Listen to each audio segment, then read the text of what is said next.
The mystic walked into the Valley of Secrets in search of the stone with the magical powers.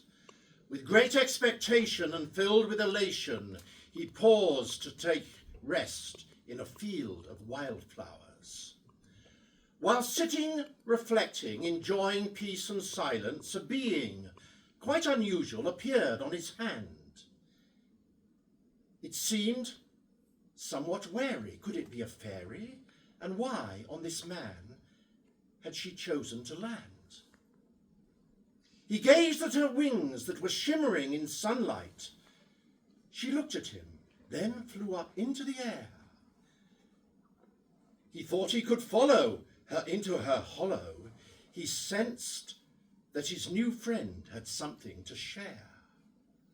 Now deep in the valley, the fairy would guide him until she would pause by a trunk on a tree. The mystic was led to her little homestead, so low to the ground, he bent down on one knee.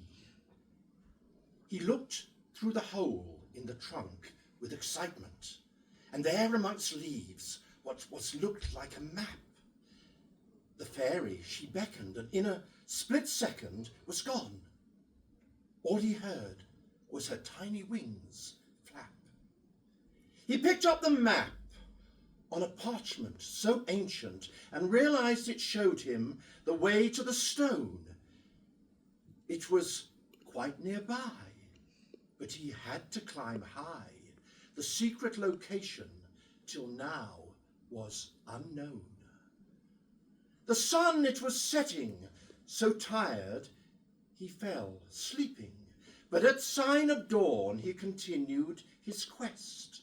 In rocky terrain it soon started to rain, but this mystic was certain that he had been blessed.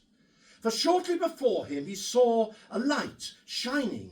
It sparkled with brilliance, this stone he had found. Seeing such luminescence, he was in the presence of something miraculous laying on the ground.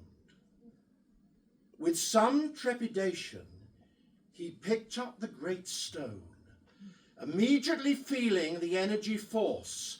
This was so exciting, for on it was writing, explaining the truth of the stone's sacred source. The stone had belonged to the greatest of wizards when Merlin weaved magic on Glastonbury Tor. Just one moment later was something much greater. He could not believe what before him he saw. The sword of Excalibur gleamed through the raindrops. It danced in the air as a rainbow would form. The lightning and thunder would add to the wonder, a treasure of miracles seen in the storm. A calm, somewhat eerie, soon came to the valley. He realized that now was the time to move on.